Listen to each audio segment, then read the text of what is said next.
نبی کریم صلی اللہ علیہ وآلہ وسلم نے پہلا خطبہ بطحا کے مقام پر مکہ مکرمہ میں دیا۔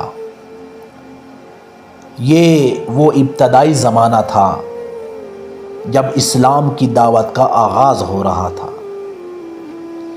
اس خطبے میں نبی اکرم صلی اللہ علیہ وسلم نے اللہ کی حمد و ثنا بیان کی، توحید، اخلاص اور نیکی اور عدل کی تلقین فرمائی۔